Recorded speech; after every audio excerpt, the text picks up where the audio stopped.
when you think about food in general, what things come to mind as the biggest differences in terms of the food we consume? Anything that stands out from Mexico and the United States? Yes, we had a lot of differences because our whole nutrition is based on beans and on corn, a lot Mm, of it. And the United States is more processed and all that.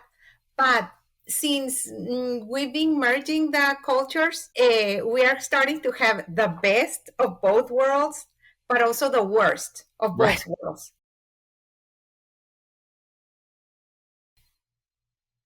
Welcome to the Protecting Your Nest podcast. One of the reasons low carb, but in particular ketogenic diets were popularized was because this dietary pattern was particularly effective for the treatment of seizure disorders. Interesting enough, when medications were discovered, many in the medical community forgot about the effectiveness of keto diets and relied solely on medicines instead. I am very familiar with this because my wife, Karan, was never offered keto to treat her epilepsy. And what she found was that taking multiple medicines didn't really stop her from having multiple seizures. She eventually found she was a candidate for surgery, and it was surgery that cured her epilepsy. At that time, we didn't really know about keto and instead was on a plant-based diet, which didn't really help her much at all. Now, when Karan, my wife, and I reflected on when we started low carb, we realized it was about 2 to 3 years after she had had surgery. We now wonder if she had tried keto back then, if the need for surgery would not have been necessary. But I do have some good news. If you or someone you know is suffering from epilepsy and you had not heard of the healing potential of keto, this episode was made just for you. And what's better is that I am very motivated to share awareness. And I'm going to do that by having a guest who has benefited from the keto diet herself, but most importantly, as a mom, has helped her child who also suffered from a seizure disorder. Today's guest is Mayra Perez. Mayra was a low carb cruise attendee, and we met on the low carb cruise. It was fun to talk to her. But as I talked to her, she shared an inspiring story about how a low carb or ketogenic diet was foundational in helping her son overcome epilepsy. And I'm really hoping that her sharing her son's experience about epilepsy will help, one of you guys who may need to hear this story. And I will also dive a little bit into why so many communities of color are not really exposed to this message. And when we're on this cruise, it just wasn't a lot of people of color on the cruise. So I really think that's important as well. So with that, my friend, thank you for coming to the podcast all the way from Mexico. And thank you for coming to this episode. Thank you, Tony, for inviting me. It was a pleasure to see you in the Low Carb Cruise, you and your wife. I have heard you from you in San Diego before, that you gave also a great speech there. So as a mother, I'm always learning and learning from all of you. Yeah. So one thing I like to tell the speakers is that when you speak, somebody very far away might be taking notes, and that Right. makes benefits our life. So it's very good that you keep spreading the world in the world, Yeah. because I mean I'm all the way to Mexico and I got to hear you. It's surreal for me as well, and I sometimes can't believe the power of this technology, and I'm so grateful that that's true. And I think it's so important that everybody hears this message, and I do want to share with my audience that you have graciously agreed to spend some more time with us after we talk, but you're going to spend that time talking to my son, Brandon Hampton, who's very fluent in Spanish. And we really want to make sure that all audiences hear this message. So we'll have an English version and a Spanish version. And I really appreciate you, spending a little extra time to do that as well. But I agree, it's really cool. So thank you for being a consumer, but as much an inspirer as well. And today will be your chance to inspire. So thank you for that. And I want to start our conversation off by simply helping my audience get to know you a little better. So tell me a little bit about your family dynamics and your profession. Okay. Well, I'm a mother of two. Mayra, you got to meet her on the cruise. She's grown up. She's 24. That's right. And when and I'm a mother of an 18-year-old. Everything was supposed to be fine. He was born, Hmm. and suddenly his development stopped like at 6 months. And since I have studied, my my career was involved a lot of psychology and education and child development and all that, I didn't I noticed that something was off. And I Hmm. had like tried to convince doctors that something was wrong, and like a lot of parents do. I went to the States because we live near the border, and they said nothing was Hmm. wrong. But after a lot of going here and there, we found out he had a major cyst in the head. So that's when the problems began. And we start searching for a lot of things. And surgery was, he got a shunt in his head, but the damage had already been done. So he's brain injured. We knew that the life ahead of him wasn't very good, but tried to give him the best.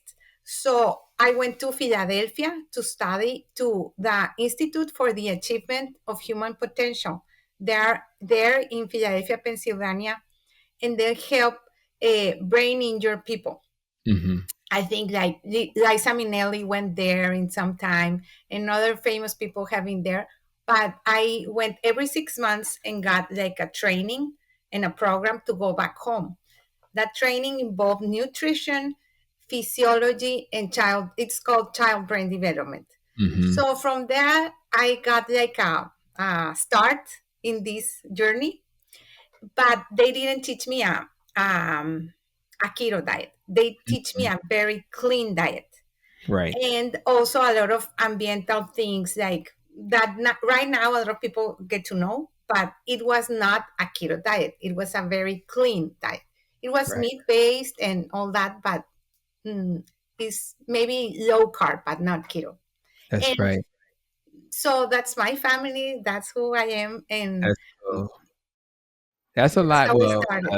it's a lot, and you hate to see our babies, have to deal with something so dramatic at a early age. So I know that that was not only traumatic to your son, but it was traumatic for the whole family to imagine having a brain cyst, and it's just a scary feeling. So I'm curious, when it comes to Mexico. I know you've since spent some time in the U.S. as the example you just shared.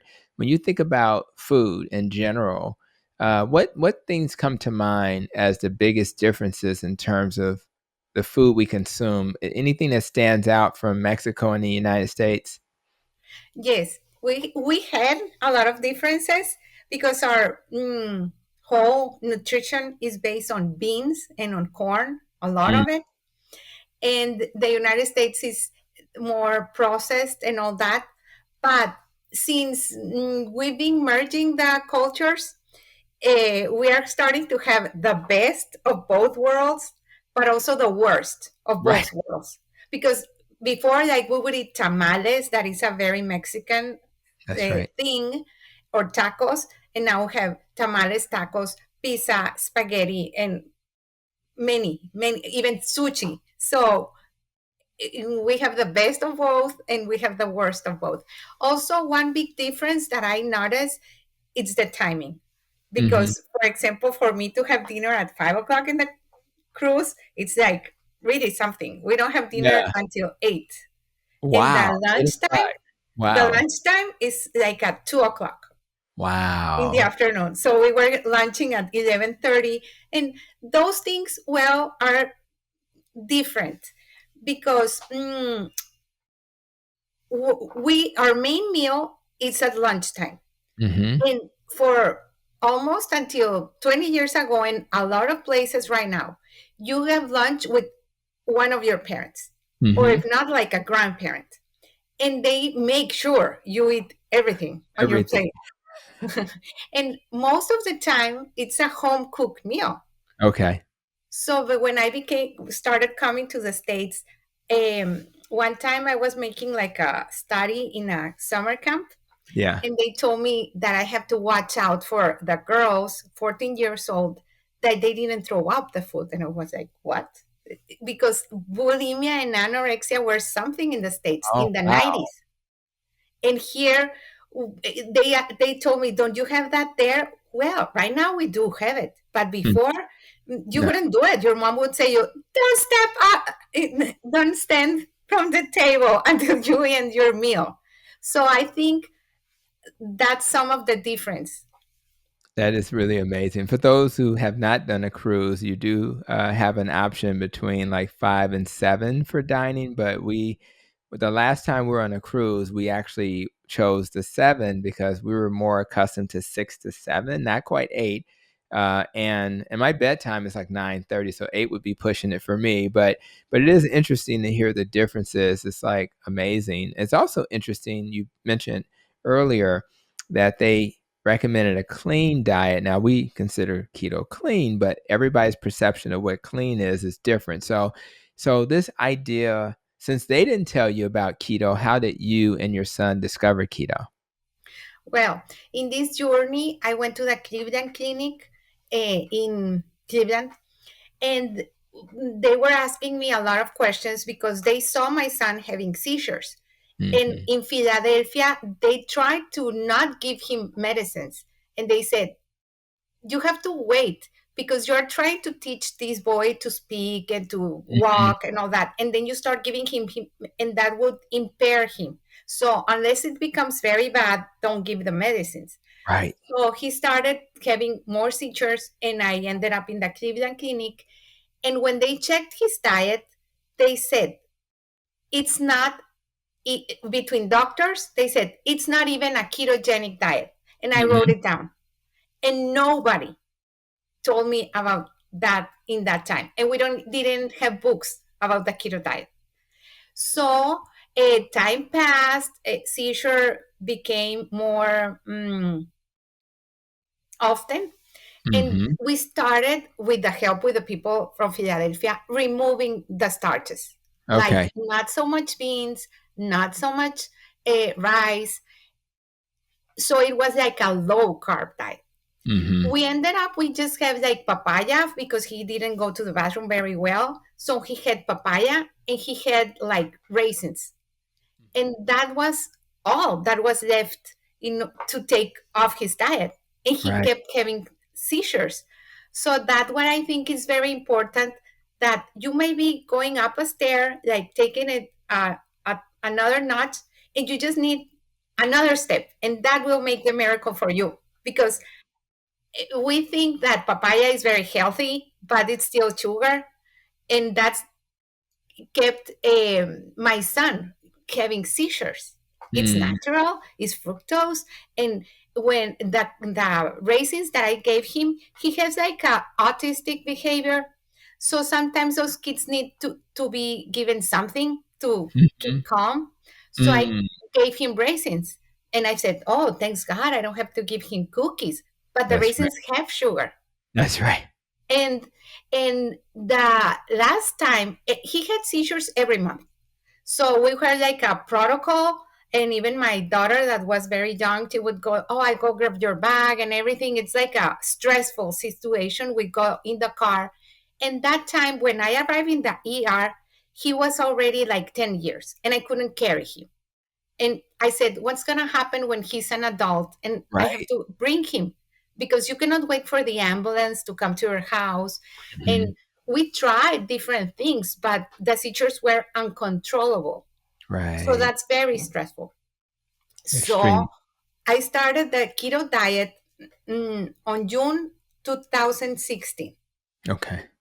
That is the last time I went to the ER for a seizure. So And it was just like how many years now has it been since he's been to the ER? almost 8. That's insane. 8 years. And as I was telling in the cruise, a lot of the keto cruising people is about weight loss, and they were talking about freedom of movement and freedom and being able to do those things. But when you're a mother and you have a son that has seizures, you cannot go on cruises because you Right. are like disconnected from the world. That's And right. so I also gain mobility and freedom, even though it's not about weight loss for me. Wow. So your son was having seizures every month, Hmm. and so did you go to the ER every month, or was like depending on what was going on? What determined if the ER was necessary for you? Mm, we started when we started a protocol, and when like it was something like hyperventilation Hmm. mask and all that. We tried to get him of the chalk, like with cold compresses and a lot of protocols. And when they didn't go away in 15 minutes, Hmm.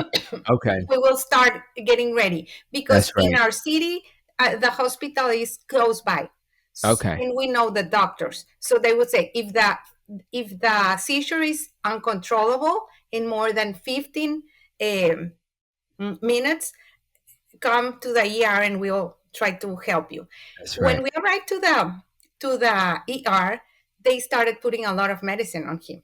Of course.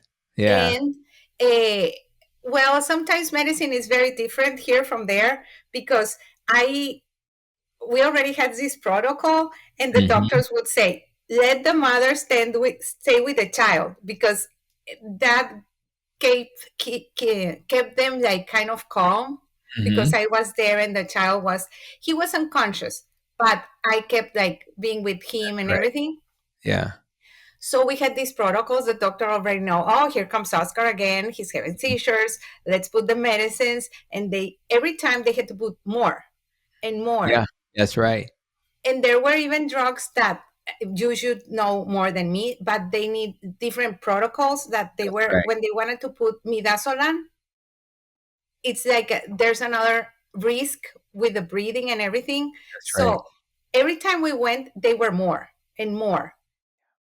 So it wasn't working. No. And one time I went to Tucson, Arizona, to the University of Arizona because it's near our hometown. And they said, don't worry so much because he has seizures when you see him, and he Hmm. has seizures when he's sleeping.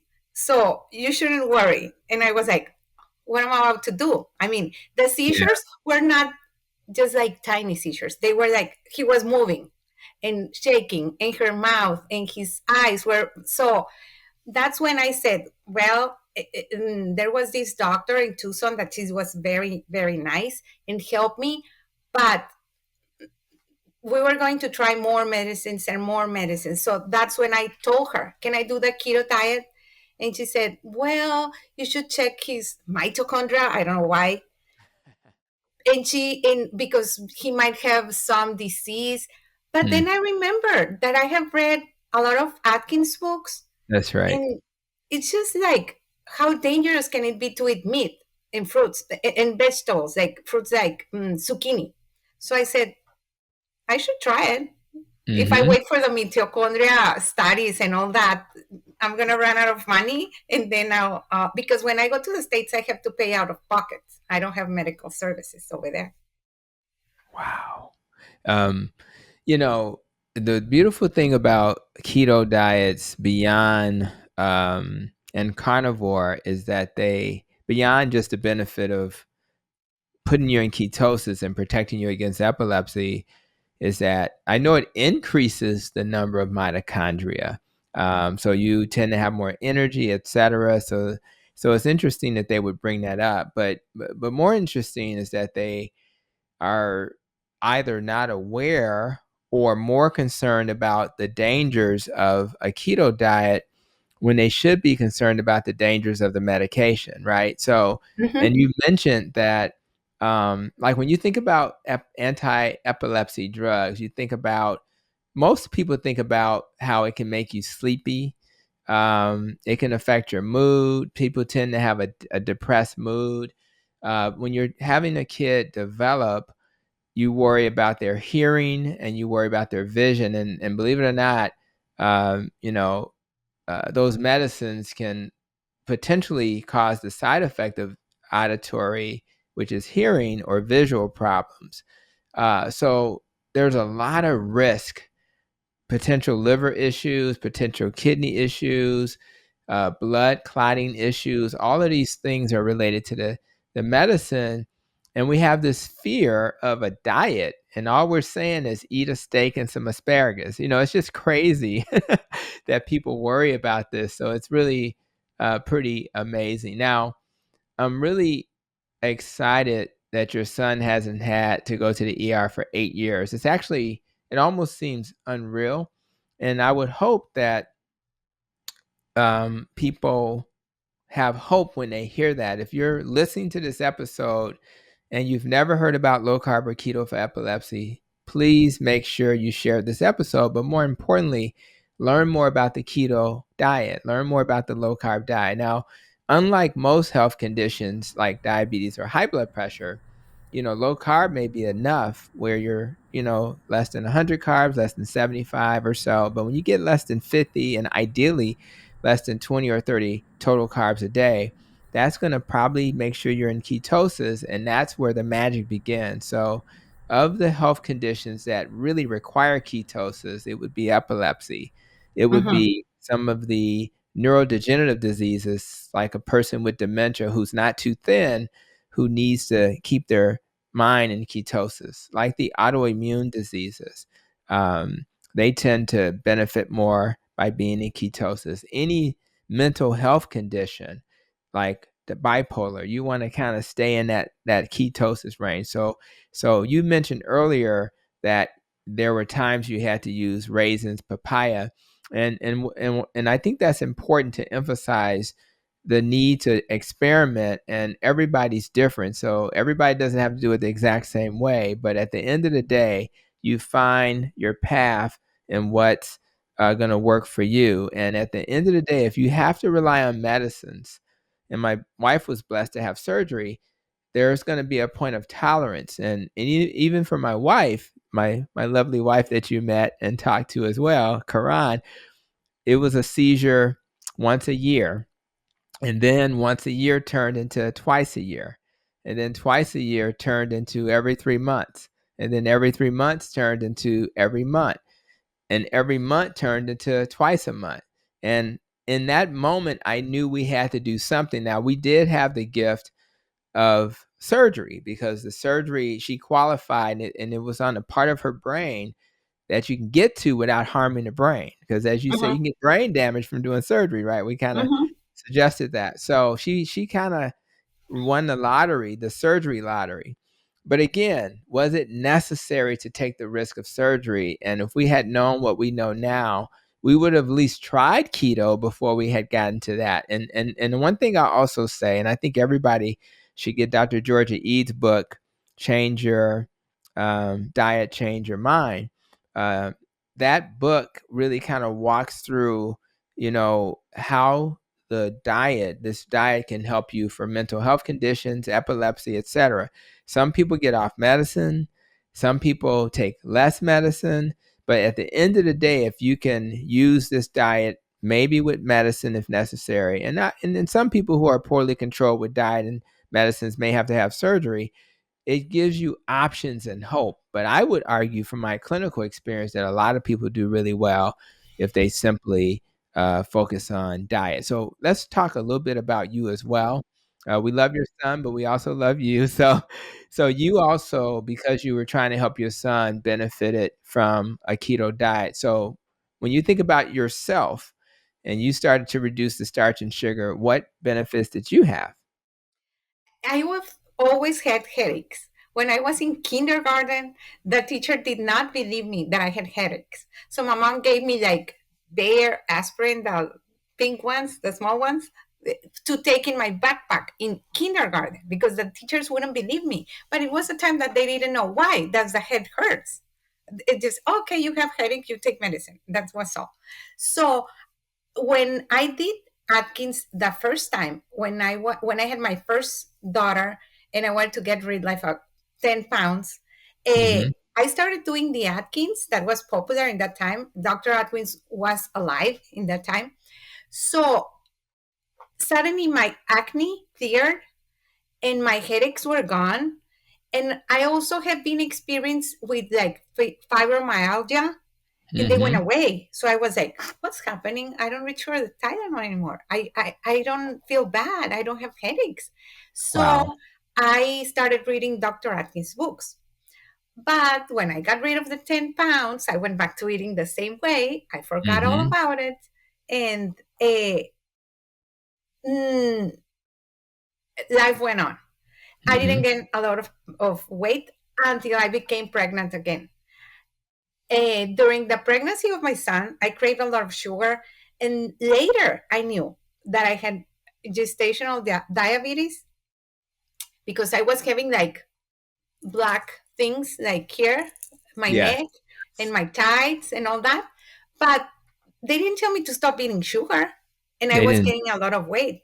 So then, when my son was born and everything, and then we knew about the keto diet, I said, it's like the Atkins, just like add more fat and don't do the faces, just stay in one face. So I Mm-hmm. started reading Dr. Westman, that used to work with Dr. Atkins.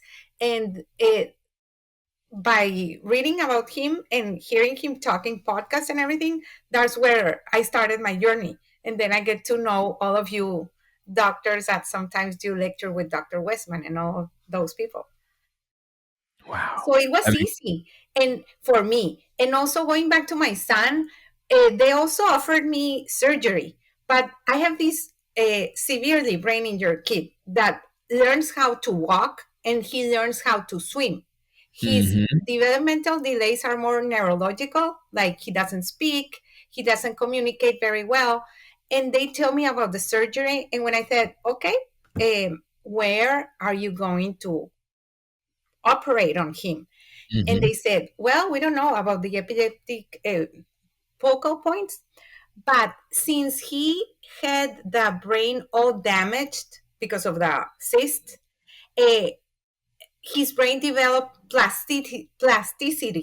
So Right. There you maybe you know that your wife speaks with the left side of the brain, but go. my Mm-hmm. son, we don't know what's how is it wired. So there was a lot to lose. And when I asked a doctor about the keto diet, he said, oh, it's very difficult. And I said, okay, it's very difficult living with a brain injured Right. child who learns some abilities and then you take them away because you don't have one the seizures. So for me and for my family, going into the keto diet was like the only way. That's right. And Mm-hmm. it's a lot harder to keep having seizures. It's a Mm-hmm. lot harder to not being able to focus. It's a lot harder to be irritable and frustrated. It's a lot harder to have to deal with the side effects, as we mentioned earlier, of the medication. So yes, any change we make in life is not easy, but it's harder to live in a sick body, in a body that's always worried about the next seizure, in a body that even your mom can't enjoy a cruise because she's busy worried about whether or not your son's going to have an episode. So it's really pretty amazing. So you mentioned a couple of things. Number one, you mentioned the darkening of the skin. We use a term acanthosis nigricans, and because of the inflammation that occurs from eating high starch, high grain, high sugar containing foods, you that inflammation will darken your skin, and it's a indirect measure of what we call insulin resistance. That means that you become resistant to insulin, right? For those Mm-hmm. who are Yes. new to that term. You also mentioned the headaches, and so the question is, why would the headaches get better?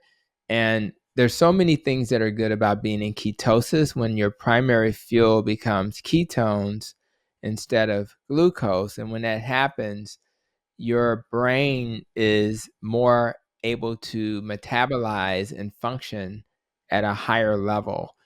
You have less inflammation because when you going back to the mitochondria, because when you turn glucose into energy, it's very inflammatory, and it causes a lot of byproducts. But with ketones, it's a cleaner fuel. Speaking of, ironically, a clean diet is a keto diet. You know, you used that term earlier.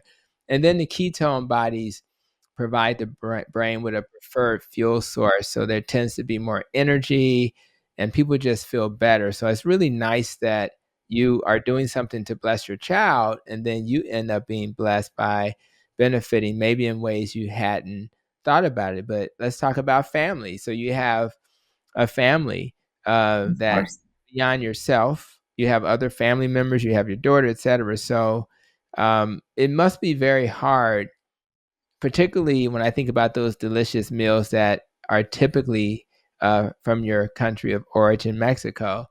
Man, that's a lot to give up. I'll always mention my kids were raised by Guana Roman, who is from Mexico as well. She was like their kind of babysitter slash nanny. And there wasn't a tortilla that she didn't wrap our food in. she, everything, all the leftovers were wrapped in tortilla. So she's really an important part of our lives. In fact, this may be the episode that I share with her because I hadn't talked to her in a while. It's time for us to see how she's doing and visit her. So maybe I may share she'll be impressed with Brandon when she hears him talk in Spanish, right? So Yes, she'll be proud. yeah, she'll be so proud because she played a role in that and she probably was the first person to plant the seed. And in fact, I think it's her spirit inside of Brandon that really has inspired him to have his own podcast. He does it in English and Spanish. It's called Ritmos Negros. I'll have a link in my video notes. And I just think that she inspired us so much. So I really want to make sure she hears this episode. So when you think about your family, you said earlier that it was not too hard, right? But man, don't you miss some of those delicious, starchy family staples? Oh, okay. Yes, yes, of course. I miss them, and I try to find a substitution for that. But for my son, it's not that, because he eats what I give him. He Hmm. wants the cookies. He wants, but I try to find a substitute. Right. So as long as I give him some kind of substitute, he'll be okay. But he eats. It's not that he is exposed to school or to birthday parties, or because he's at home, he's homeschooled. So that makes it kind of easy for me with Mhm. my son.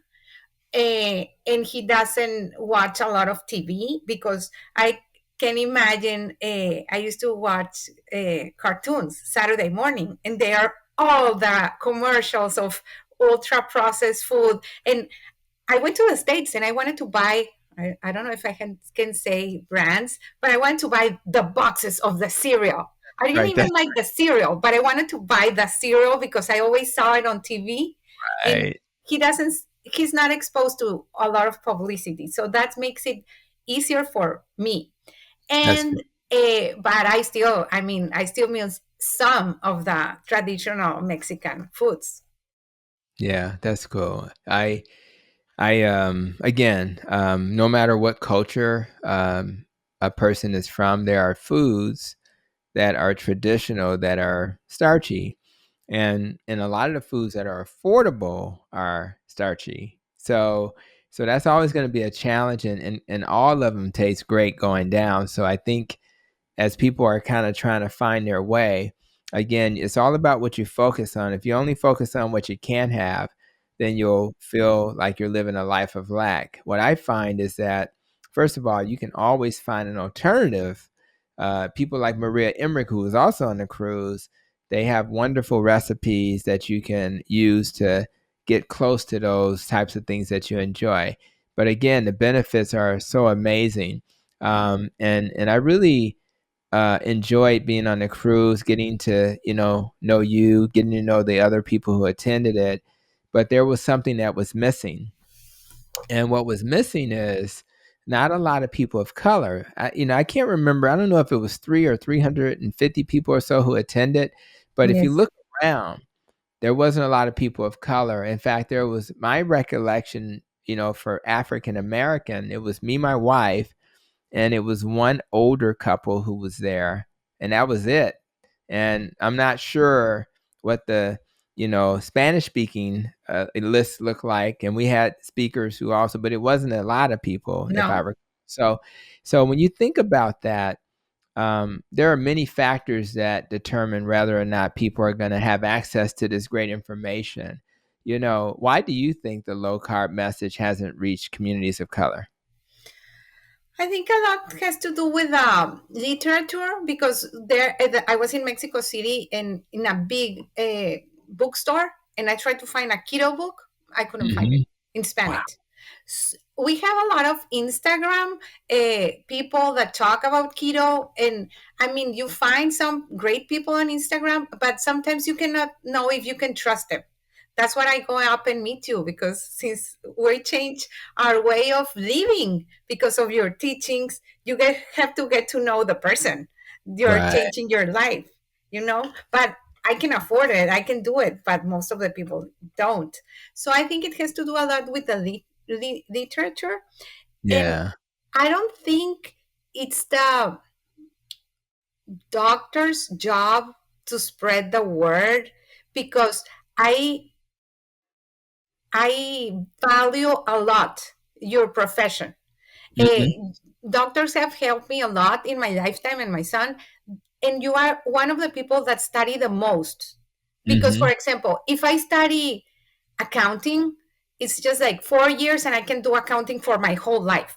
Right. In you know, if you study 4 years medicine, you're just like getting started. What That's right. you have to do, like service, you have to do, like, I don't know in the states, but here you have to do free work for the country, and then you have to study more, and then do another free hours of work to the country again. And they mm, ask from you, doctor, so much, and you have to keep up to date. they Right. don't they don't ask that for any other profession. So Yeah. you study a lot of hours to become a doctor, and then we come up and, oh, can you give me a diet? Right. No, you should work with a nutritionist. I mean, team up with people that do diets. Am I supposed to eat chocolate? I mean, that's not your job. So, Yeah. but in Mexico, what I've heard is that these people come up to the doctors and they take away red meat. The first thing. I know. I just had that happen to a patient uh, today, and it was so discouraging that she was told not to eat red meat. And she was, I'm going to say this really quickly. She went to the hospital because she had a obstruction of her bowel. Her stomach stopped working. Hmm. Um, but she was on a medicine that likely put her at risk. And you know what that medicine was? Mhm. Ozempic. Oh, okay. So that weight loss medicine Ozempic, which is known to cause so what they tell her is get off the medicine short term, but they want to put her right back on the medicine because people are obsessed with medication. So imagine a person who probably had a side effect of a medicine, which they want to put her right back on, and was told to not eat the one thing. This person does have diabetes. Don't not eat the one thing that won't raise her blood sugar, which is, animal protein. And you just sit there and scratch your head. So we have a lot of work to do. And so what I would like to see is that we have health systems like the one I work for that create a way for doctors who may not be as aware, where they can actually get a professional in front of their patients that can help them. But more importantly, the doctors need to be aware that the nutrition works. Now, if they're not aware of it, they're just going to keep giving Ozempic. They're just going to keep giving metformin. They're not going to realize that we need to make sure you understand how to eat so that you won't have to rely on medicines that increase your side effects. Oh, one other thing that this patient suffered from, muscle wasting. So she was looking like her muscles were gone. Now, some of that is being in the hospital. Some of that is because you're on a medicine where half the weight loss is muscle loss. Hmm.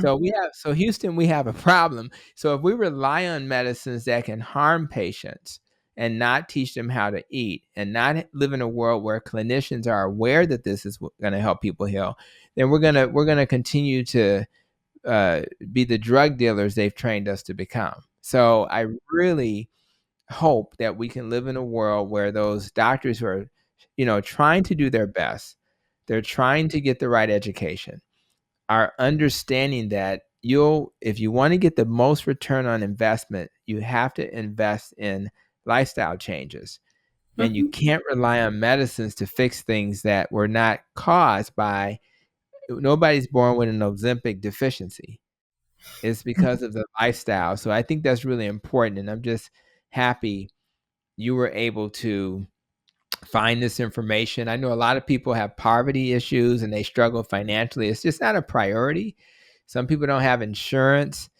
In the United States, that's a huge problem. The cost of care is super high. In the United States, some Spanish speaking people have immigration issues. So they're not even trying to get help because they're afraid of that issue. That's a huge issue. Mhm. Obviously, language barriers and cultural issues, but that what you said earlier about, you know, the language is really important. And I would even argue, and I don't know if this is true in Mexico, that people who don't speak the language, they may struggle in the United States, but I'm assuming that in Mexico, obviously they're speaking Spanish, so that's not an issue. But I wonder if the jobs that people have put them at risk for not having access to, or having too much of a risk of getting exposed to health conditions. For example, sometimes I'm looking outside my window at the clinic and I see people on the roof doing work on the roof. That's a lot riskier than me sitting in the office. So, do you find that people in the areas that you work in, and do you find that when people have a higher risk kind of job, they tend to have more health issues or, things like that? Have you seen any of that? Well, not like that because like we're all Mexicans, we all have the same language. But Mhm. I see these, and it's a very big trouble. Like people that have hard works, like builders and construction people, Yep. they have like this tradition, and I don't criticize them because I see that for them it's fuel, but it's the worst kind of fuel. You would Right. see in all of Mexico that Mhm. people are building a house or some kind of building, and at 12 o'clock one of them will go out and buy sodas and Right. bring them back. And as I've had building done in my house or in my business or anything, they would drink the soda and then Mhm. they would rest the soda for like half Mm. an hour. And then they keep working. For them, it's Right. cheap gas because they have to Right. keep going and they use it. And they're not even fat. It's not the fat, it's the sugar roller coaster that Right. they're in. That's And right. it's very sad because at the end of when they are supposed to retire and have like some time to enjoy, they already have very poor health due to Mhm. that bad gasoline that they put in their bodies. And when you're And when you're younger, you think you can tolerate it, but it's never good for anybody, no matter what the age. no, it's fuel, but it's very cheap fuel. It's cheap And food. Okay. also another thing that mm, I notice is that sometimes I think this is very expensive, like eating this way. But Mhm. for example, if you eat a bag of potato chips, a whole bag, at around, I don't know, 3 o'clock, 4 o'clock as a snack, Mhm. you end up at your house and you would say, "Hi, what's for dinner?" And Mhm. it's full of carbs, it's full of grease, it's a lot of fat in that bag. It is. And also you spend well, in Mexico it would be like 80 pesos. I don't It's like $4, $5. But with that same 80 pesos or $5, you could get a lot of pork meat or chicken. And if you ate, I'm not talking cooked chicken. I'm talking about in the grocery store, uh, Right. 2 pounds of chicken. That's And you right. get that and you eat it, and there's no way you're going to get home and you say, what's for dinner? Because you That's already right. ate all that protein. And That's right. that's what I think it's the message we have to give out. It's like, this is $5 and this is also $5. That's Which right. one? It's the best gas for you. That's right. I love that example. And even I did a very short video. I think I released it yesterday, and it talked about what does a carnivore like myself do at McDonald's. And all I said was, so I went to McDonald's. I used to buy those bunless burgers, Mhm. and but I noticed that they charge you the same price for the burger. And when I became more carnivore, I said, well, I don't really need the vegetables anymore. So I went to McDonald's, and I've been doing this for several months. I just say, just give me some patties. So I went there and I got 6 patties, but they only charge 50 cents per patty. Oh, So I really? I got didn't know that. 6 patties. Yes. 6 patties for $3 plus tax. And then I drank water. So literally I had lunch, and but you said the most important part. You don't get hungry. So when you get all that protein and fat, it makes you feel full. But if you eat the starchy foods, even the bun on the burger, it's going to raise your sugar. And when it comes down because of oh, that's okay. Don't worry about that. When it comes down, what happens is you're gonna get hungry again. Uh-huh. So we like the sounds of our pets. So don't sweat it. I don't know if you need to check, but I'm good. So I want to say out loud that it's really important that people understand that protein and fat is the most important thing you can eat. And there's no essential carb. It's essential amino acids and fatty acids. Um, so, so the next thing I want to dive into really briefly is access to healthcare. Now, in the United States, it's tough because we don't have universal care. And so my question for you is, and I see the little creature now right behind you. I saw him. He's cute. What's the dog's name? Appa. Oh, It's okay, my cool. Well, daughter's dog. It's Appa. Appa, Appa. Thank you. Oh, by the way, I when I introduced you before you answered this question, I pronounced your name Mayra Perez, but how is it really pronounced in Mexico? Mayra Perez Obregon, All because we right, have cool. two last names. All right, cool. So we'll go with that. So, do you guys in Mexico have universal care, and is access to care, you think, more difficult there or easier there when people need to see a doctor? No, we don't have a good health care. I mean, we It's have not. the social security, but you have to be working, or you have Oh, to be paying in order to have it. You can insure your parents, but you have to be working. So, wow. and it's not perfect. It's not. And Yeah. also, but we also have like, we've developed like a different path that you can go to the pharmacies and pay cheap and get a consult, but then you have to pay for the medicines and they are expensive. Okay. So people do sometimes the social security thing in Mhm. healthcare, but also they pay a lot out of pocket, and we Right. have a lot of private insurance Private companies. insurance. So it's But not most much. of the people go to doctors that are charged less, but you still Right. have to pay out of pocket the medicines. Okay. That's not good. So it's similar No. to ours in that it could be better. So I just wanted to get a sense of that because I know everyone struggles with the cost of care.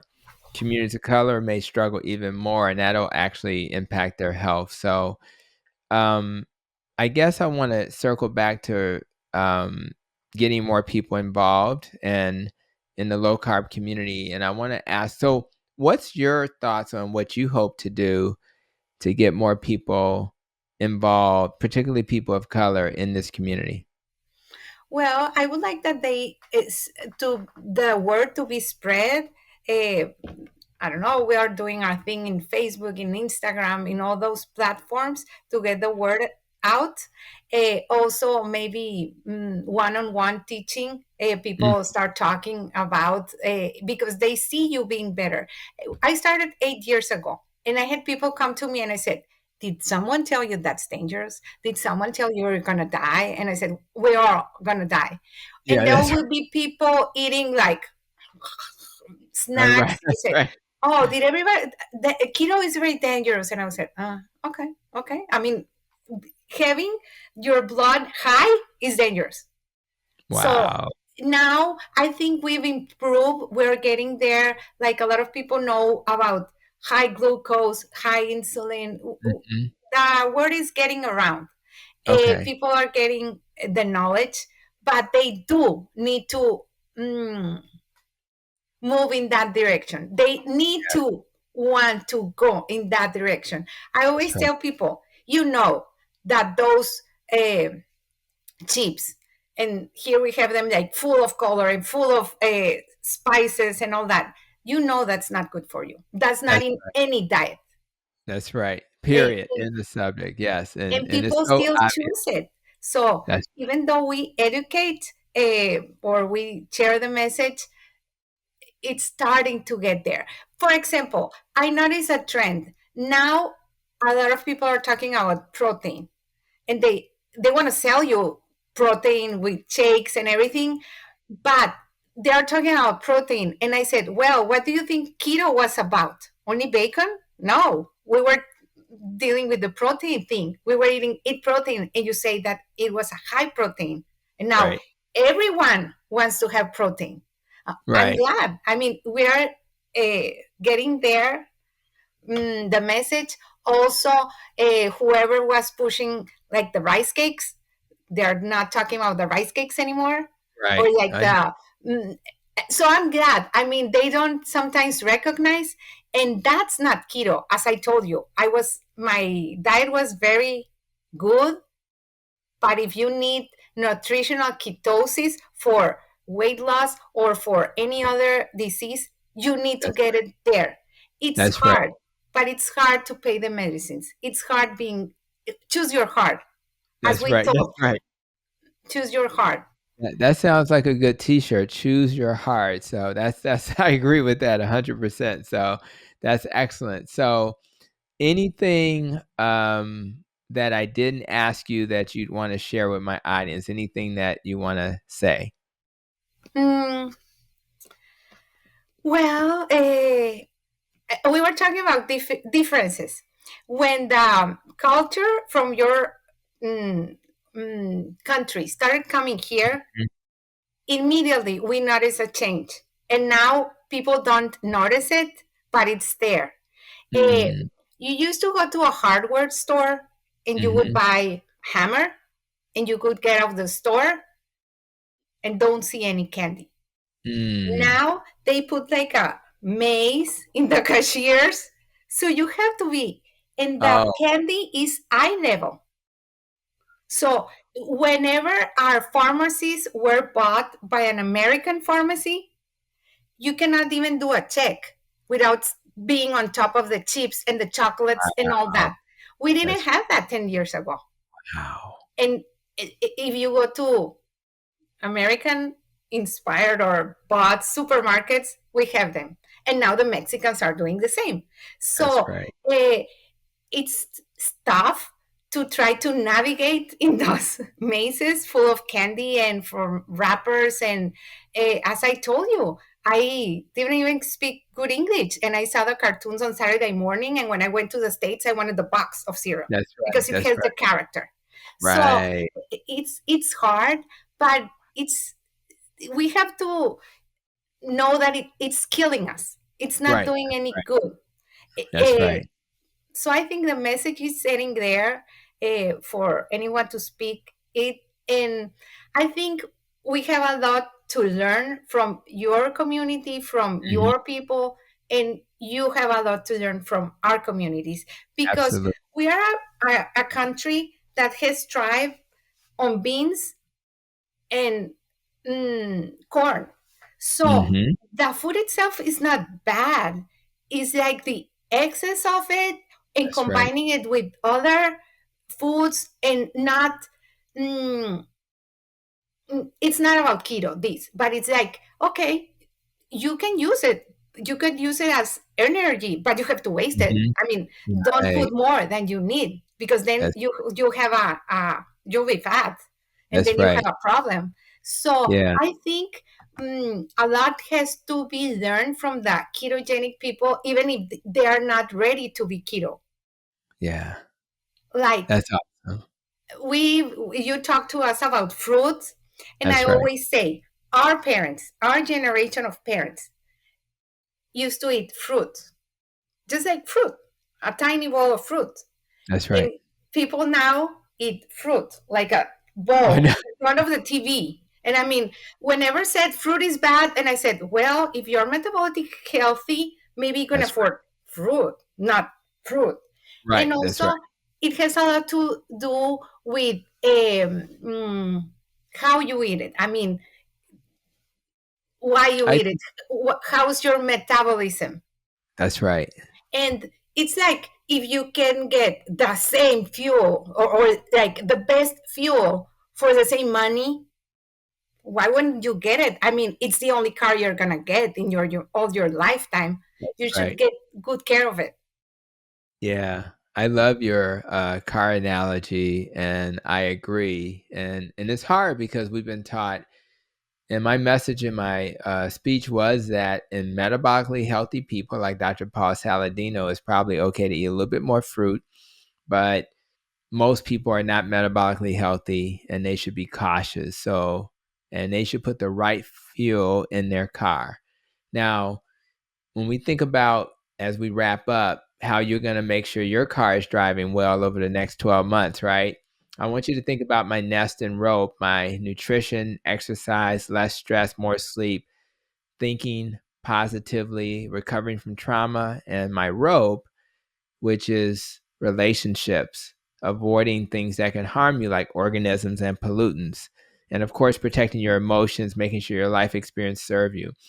Like, where do you really want to focus over the next 12 months? Any particular area that you're going to focus on? Myself, eh, definitely exercise. I'm not an exercise people. That, Yeah. as Natalie said, that's not who I am.